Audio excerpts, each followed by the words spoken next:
qaranlıq gecələr onu məndən soruşar. Ürəyim öz-özünə nə yalanlar danışar. Yenə qəlblər qovuşar, ayrılanlar barışar.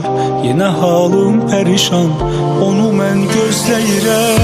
Ne yalandan danışım, ürəyim ağrı tutur. Belki gizlince sevir, belki çoktan unudur. Soruşurlar ne olur, seni iller mi yorur? Kimse bilmir halımı, onu ben gözləyirəm.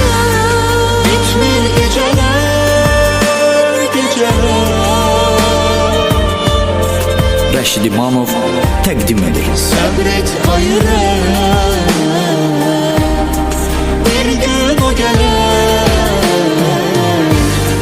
Bitmir geceler, geceler. Səbret ayırır, Bir gün o gelir.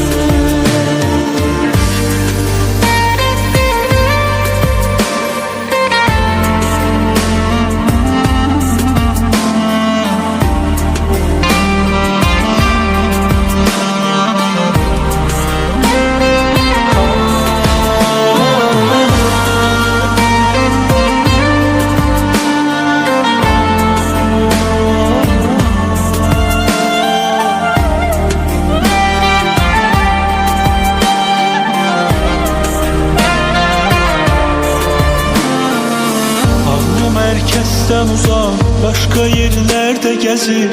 Nə olur anlamıram, sanki günlər tələsir. Qürurum yoxdur daha, olmuşam indi əsir. Əsindi harda gəzir, onu mən gözləyirəm. Ne çetindir yaşamak, sevdiğin kəsdən uzak. Gel otur dinle beni, bitsin her şey yolunda. Uzun hikayemize yeni bir sayfa yazak.